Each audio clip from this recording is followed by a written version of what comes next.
샬롬, 말씀 읽어주는 김기웅 목사입니다. 오늘도 기대하는 마음과 사모하는 마음을 가지고 하나님의 말씀 함께 읽겠습니다. 열왕기상 9장 10절부터 28절까지의 말씀입니다. 솔로몬은 20년 만에 두 건물 곧 하나님의 성전과 자신의 왕궁을 지은 뒤에 두로왕 히람에게 갈릴리 땅에 있는 마을 20개를 선물로 주었다. 그것은 히람이 솔로몬이 원하는 대로 백향목과 잣나무와 금을 준 것에 대한 보답이었다. 그러나 두로에 와서 솔로몬이 준 마을들을 둘러본 히람은 선물이 마음에 들지 않았다. 히람이 말했다. 친구여, 오지의 산골 마을 20개라니 이것이 무슨 보답이요? 사람들은 지금도 그것을 쓸모없는 오지 마을이라고 부른다. 히람이 4.5톤가량의 금에 대한 답례로 솔로몬에게 받은 것은 그것이 전부였다. 솔로몬 왕이 노역을 동원해 하나님의 성전과 자기 왕궁, 방어시설, 밀로, 예루살렘 성벽, 하솔과 무깃도와 게셀에 요새화된 성읍을 건축한 공사 기록은 이러하다. 전에 이집트 왕 바로가 올라와서 게셀을 점령하여 불사르고 그곳에 살던 가나안 사람을 다 죽였다. 그는 그 도시를 솔로몬의 아내가 된 자기 딸에게 결혼 선물로 주었다. 그래서 솔로몬이 게셀을 재건했다. 솔로몬은 또 아렛, 베토렛과 바알렛, 사막의 다말, 곡식을 저장해둘 변방의 성읍, 전차와 말을 둘 성읍들을 건축했다. 예루살렘이든 레바논이든 자기 마음에 드는 곳이면 어디나 대대적인 건축 공사를 벌였다. 솔로몬은 그 땅 원주민, 이스라엘 자손이 아닌 아모리 사람, 헷 사람, 브리스 사람, 히위 사람, 여부스 사람 가운데서 살아남은 무리 곧 거룩한 정쟁에서 살아남은 자들을 강제 노역 부대로 편성했는데 이 정책은 오늘까지 시행되고 있다. 그러나 이스라엘 사람은 그런 대우를 받지 않았다. 그들은 솔로몬의 군대와 행정부에서 정부 지도자, 전차병, 지휘관으로 일했다. 또한 그들은 솔로몬의 건축 공사를 책임지는 관리가 되었는데 모두 550명이 노역자들을 감독했다. 바로의 딸이 정식으로 다윗성에 올라와 그녀를 위해 특별히 지은 궁에 들어가 살았다. 그 후 솔로몬은 방어시설 밀로를 지었다. 매년 3번씩 솔로몬은 하나님의 제단에서 예배하며 번제와 화목제를 드리고 하나님 앞에 향을 피웠다. 그는 성전과 관련하여서 필요한 것이 있으면 무엇이든 아끼지 않았고 인색함이 없었다. 그는 배도 만들었다. 에돔 땅 홍해 해변 엘랏 근처에 있는 에시온 게벨에서 배를 만들었다. 히람은 바다를 잘 아는 벳사람들을 보내 솔로몬 사람들의 항해를 돕게 했다. 그들은 오빌로 출항한 뒤 금 16톤을 가지고 돌아와 솔로몬 왕에게 바쳤다. 이것은 하나님의 말씀입니다. 오늘 말씀은 내용상 세 부분으로 나눠서 생각해 볼 수 있습니다. 먼저 첫 번째 10절부터 14절 솔로몬과 히람의 흔들리는 우정에 대해서 이야기를 하고 있습니다. 성전이 건축되고 성전 기구들을 만들어지는 데 있어 히람의 도움은 매우 컸습니다. 그렇기에 성전과 왕국을 다 건축한 후에 솔로몬은 갈릴리 땅의 성읍을 히람에게 줍니다. 우리 11절의 말씀 같이 한번 읽어볼게요. 갈릴리 땅의 성읍 20곳을 히람에게 주었으니 이는 두로왕 히람이 솔로몬에게 그 온갖 소원대로 백향목과 잣나무와 금을 제공하였습니다 라고 이야기합니다. 그러나 히람은 솔로몬이 자신에게 준 땅을 보고 불만을 토로하며 그 땅의 이름을 가불이라고 부릅니다. 우리 13절의 말씀을 같이 한번 읽어볼게요. 이르기를 내 형제여 내게 준 성읍들이 이러한가 하고 이름하여 가불 땅이라 하였으니 그 이름이 오늘까지 있느니라 라고 이야기합니다. 여기서 가불이란 아무것도 아니다, 무가치하다 라는 의미가 담겨져 있어요. 솔로몬이 히람에게 준 땅은요, 이스라엘 북부 이방 경계에 있는 땅으로서 그 성읍들은 이방인들이 거주하고 있었고요. 또 우리가 메시지 성경에서 본 것처럼 정말로 산지에 있는 것 같이 보잘것없는 그러한 성읍이었기 때문인 겁니다. 그의 마음이 얼마나 상했든지 역대기의 말씀을 보면요, 그 땅을 모두 돌려주었다라고 이야기하고 있어요. 역대하 8장 2절의 말씀입니다. 후람이 곧 히람입니다. 솔로몬에게 돌려준 성읍들을 솔로몬이 건축하여 이스라엘 자손에게 거기 거주하게 하였느니라. 돌로 줬다라는 거예요. 별 볼 일 없다라는 겁니다. 이는요, 솔로몬 등극 초반에 서로 원하는 것들을 주고받으면서 만족스러운 조약을 맺었던 모습과 상반되는 모습이라는 거죠. 성경은요, 우리에게 이렇게 이야기합니다. 누가복음 6장 31절의 말씀인데요, 남에게 대접받고자 하는 대로 너희도 남을 대접하라 라고 이야기하고 있어요. 하지만 솔로몬은 자신을 도와 하나님의 성전과 자신의 왕국을 정말로 힘있게 도와주었던 히람을 서운하게 대접받고 있었다라는 거예요. 무엇보다도 솔로몬이 이렇게 성읍을 줬던 모습은요, 하나님의 말씀을 어기는 모습이었다라는 겁니다. 레위기 25장 23절의 말씀 같이 한번 읽어보죠. 토지를 영구히 팔지 말 것은 토지는 다 내 것임이니라. 너희는 거류민이요 동거하는 자로서 나와 함께 있어야 한다라고 이야기를 합니다. 땅을 팔지 말라라고 이야기해요. 왜요? 이 땅은 너희 것이 아니라 나의 것이다. 하나님의 것이기 때문에 너희가 영원히 팔아서는 안 된다라고 이야기하고 있는 거죠. 하지만 솔로몬은 이러한 하나님의 말씀을 잊은 채 갈릴리 땅의 일부를 히람에게 주고 있다라는 거예요. 성경은요, 이렇게 솔로몬과 히람의 관계 속에서 솔로몬이 하나님의 말씀을 어기고 있다라는 것을 조금씩 보여주고 있는 것입니다. 또한 14절의 말씀이 잘 이해가 되지 않을 수 있어요. 갑자기 왜 히람이 이렇게 관계가 어그러지고 있는데 금을 줬다라고 이야기하는 것인가? 성경학자들은요, 이것에 대해서 몇 가지 가설을 이야기하는데, 먼저는 솔로몬이 대규모 건축 사업으로 인하여 국고를 탕진하여 갈릴리 성읍들을 담보로 금을 차용하였다라고 이야기를 하는 겁니다. 그리고 또 한 가지는요, 오늘 우리가 메시지 성경에서 읽었듯이 앞에서 11절에 무엇이라고 이야기합니까? 온갖 소원대로 백향문과 장나무와 금을 제공하였다라고 이야기하잖아요. 그가 제공했던 금의 양이 바로 이 14절의 말씀, 이 양이 아닐까라고 생각을 하는 거예요. 무엇이 옳은지는 우리가 알 수 없습니다. 하지만 성경은 금이 어떠한 이유로 히람에게서 솔로몬에게 전해졌는가라는 사실을 드러내기보다는 솔로몬이 히람으로부터 엄청난 금의 양을 받았다라는 사실 자체만 부각시키고 있다라는 거예요. 우리가 이 말씀 앞에서 생각해야 하는 말씀이 있어요. 무엇이냐면 신명기 17장 17절 후반부의 말씀입니다. 자기를 위하여 은금을 많이 쌓지 말지니. 이는요, 왕이 되는 자들에게 주시는 하나님의 경고의 말씀입니다. 그 말씀이 무엇입니까? 너를 위하여 은과 금을 많이 쌓아두지 말아라. 이 역시 솔로몬이 하나님의 말씀과 멀어지고 있다라는 것을 우리에게 보여주고 있는 그러한 부분이다라고 생각할 수 있는 겁니다. 둘째, 15절부터 25절 끊이지 않는 건축에 대해서 이야기를 하고 있어요.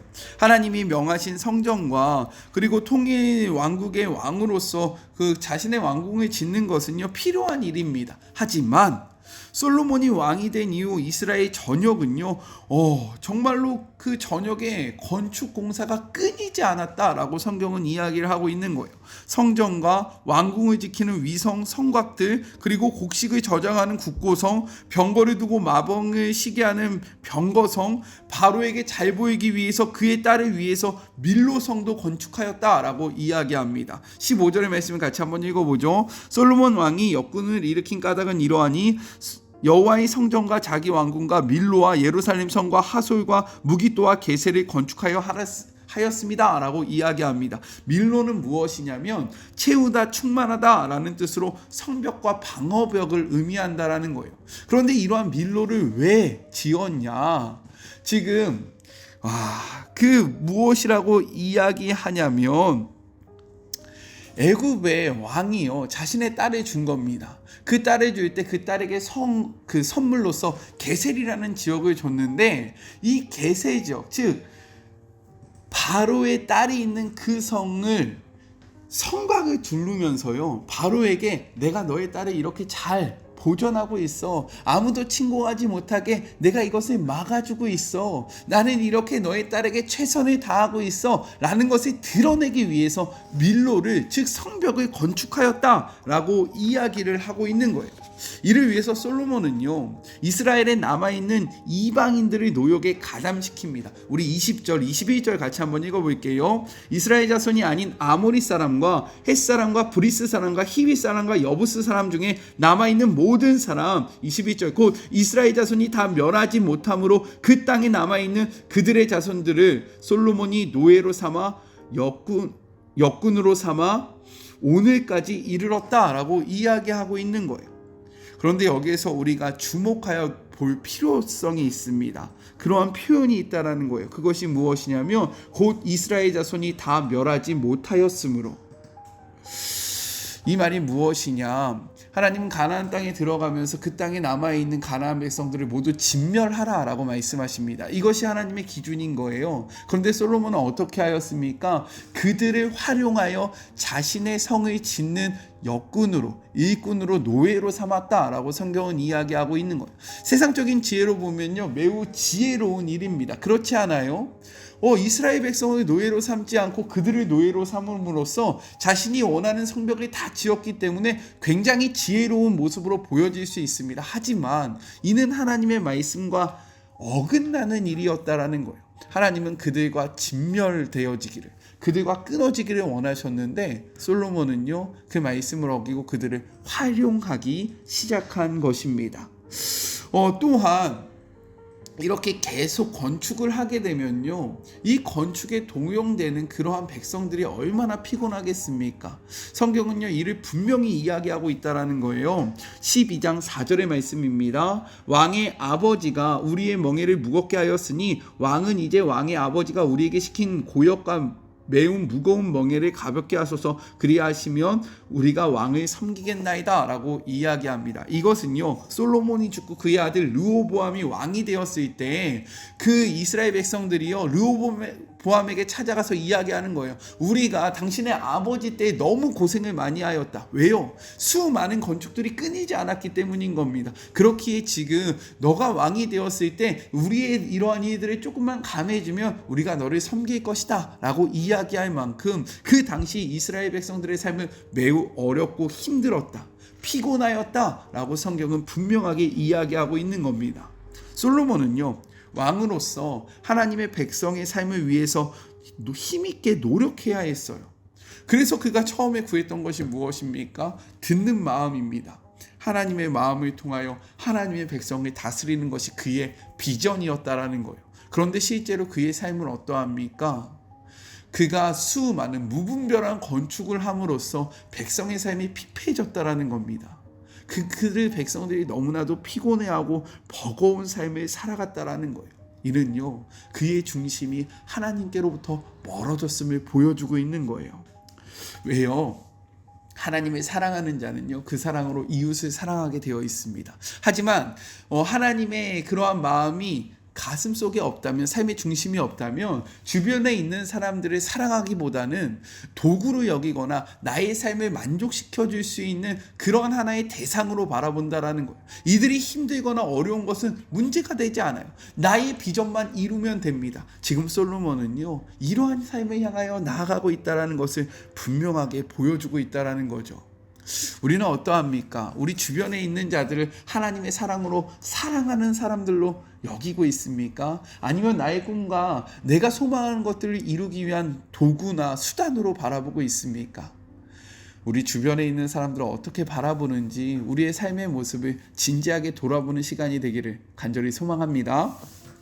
마지막 셋째, 26절부터 28절, 강대국을 의지한 솔로몬에 대해서 이야기를 하고 있습니다. 26절의 말씀 같이 한번 읽어보죠. 솔로몬 왕이 에돔 땅 홍해 물가의 엘롯 근처 에시온 게벨에서 배들을 지은지라 라고 이야기합니다. 동일한 그러한 내용을 담고 있는 역대하 8장 17절도 같이 한번 읽어보죠. 먼저 우리가 읽었던 26절의 말씀을 위에 띄워주시고요. 그 다음에 그 밑에 역대하의 말씀을 띄워주세요. 네. 자, 역대하 읽겠습니다. 8장 17절, 그때의 솔로몬이 에돔 땅의 바닷가에 에시온 게벨과 에롯에 이르렀으니라고 이야기합니다. 이 둘의 차이점을 아시겠습니까? 위에는 기록되어 있는 것이 있는데요, 밑에는 없는 표현이 있어요. 바로 홍해 바다라는 겁니다. 이를 보아서 오늘 본문은요, 홍해를 강조하고 있다라는 거예요. 홍해가 어디일까요? 홍해는요, 애굽으로 들어가는 기목에 있는 장소로서 이곳에서 배를 제작했다라는 것은 당시 솔로몬 왕국이 애굽과 매우 친밀한 관계를 유지하고 있음을 반영하는 겁니다. 그래서 게셀에 밀로를 지었던 것도 왜예요? 애굽의 왕 바로의 딸이 그곳에 거하기 때문에 그를 보호해 준다라는 명목으로 성막을 지었던 거 아닙니까? 성벽을 지은 거잖아요. 하지만 하나님은요, 왕과 관련된 규례를 주시면서 이스라엘 백성을 노예로 억압했던 애굽과 교류하는 것을 금지하고 계신다라는 거예요. 신명기 17장 16절의 말씀 같이 한번 읽어보겠습니다. 그는 병마를 많이 두지 말 것이요 병마를 많이 얻으려고 그 백성을 애굽으로 돌아가게 하지 말지니 이는 여호와께서 너희에게 이르시기를 너희가 이후에는 그 길로 다시 돌아가지 말 것이라 하였음이라 라고 이야기합니다. 즉 강대국을 의지하지 말고 너희를 구원한 하나님을 의지하여야 한다라는 것이 하나님의 본래의 뜻인데, 지금 솔로몬은 어떻게 합니까? 이러한 하나님의 명령을 무시하고 강대국 애굽을 의존하여 살아가고 있다라는 마음, 그의 중심이 애굽으로 향하고 있다라는 것을 보여주기 위해서 홍해라는 표현을 분명하게 명시하고 있다라는 거예요. 또한 28절의 말씀도 같이 한번 읽어볼게요. 그들이 오빌에 이르러 거기서 금 420달란트를 얻고 솔로몬 왕에게 가져왔다라고 이야기를 합니다. 14절에 이어서요, 솔로몬이 다량의 금을 소유하게 되었다라는 사실을 거듭해서 이야기하고 있는 거죠.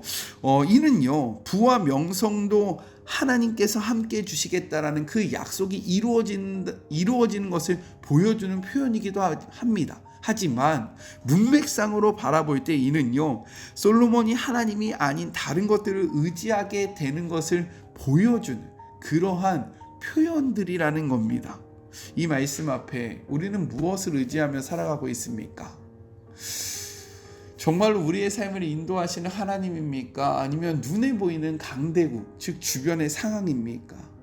우리가요, 무엇을 의지하며 살아가고 있는지 우리의 삶을 다시 한번 진실되게 돌아보는 그러한 복된 시간이 되었으면 너무나도 좋겠습니다. 우리 같이 기도할까요? 하나님, 솔로몬은 점점점 강성해집니다. 많은 것들을 이루어갑니다. 그런데 성경의 기록을 보니까 이러한 모든 것들이 하나님의 축복이라는 것을 강조하기보다는 이러한 것들로 인하여 솔로몬이 하나님과 멀어지고 있다라는 느낌을 받게 합니다. 하나님 아버지, 우리는 어떠합니까? 우리의 삶의 잘됨이 하나님과 더욱더 친밀함을 이루는 것입니까? 아니면 그 잘됨에 빠져서 하나님과 멀어지는 삶을 선택하는 것입니까? 주님, 우리가 이 말씀 앞에 우리의 삶의 모습을 돌아보게 하여 주시옵소서. 특별히 내일부터는 정말로 풍성한 한가위가 시작되어집니다. 긴 연휴 속에서 우리가 많은 사람들을 만나고 또 쉼을 취할 터인데, 이 쉼과 만남 가운데 하나님의 자녀라는 사실을 잊지 아니하게 하여 주시옵시고, 덕이 되며 하나님의 향기를 드러내고 하나님의 편지의 역할을 바르게 감당하는 저와 우리 사랑하는 마리모 가족들 되게 하여 주시옵소서. 우리와 함께 하시는 하나님을 바라보며 거룩하신 예수님의 이름으로 간절히 기도드립니다. 아멘. 네, 기도해 주셔서 성결대학교 체프에 잘 다녀왔습니다. 참 너무나도 감사하고요. 오늘은 4시에 구루터기 지역 아동센터에 가서 또 말씀을 전하는데요. 이 시간 또 다음 세대의 우리 아이들에게 하나님의 말씀 잘 전할 수 있도록 함께 기도해 주시면 너무나도 감사하겠습니다. 그리고 내일부터 명절이 시작되잖아요. 명절 기간에 이번에는 마리목은 좀 쉬겠습니다. 가족과 함께 하시면서 그동안 못 쉬었던 그러한 쉼들을 누리시는 시간 되었으면 좋겠고, 저는 10월 4일 다음 주 수요일 날 건강한 모습으로 기쁜 마음으로 다시 말씀을 나누도록 하겠습니다. 그때까지요 평안하시고요. 아까 전에 기도할 때도 이야기했지만 우리가 어디를 가든지 무엇을 하든지 누구를 만나든지 하나님의 자녀라는 사실을 잊지 말고 우리의 삶을 통하여 살아계신 하나님을 드러내는 그런 복된 시간이 되었으면 너무나도 좋겠습니다. 저는요 삶의 자리가 시작되는 다음 주 수요일 날 10월 4일 날 만나도록 할게요. 살아가고 주님의 이름으로 축복하면서 오늘 하루도 힘내세요. 우리 다음 주 수요일 날 만나요. 안녕. 오늘도 수고하셨습니다. 하나님 안에서 풍성한 한가위 되세요.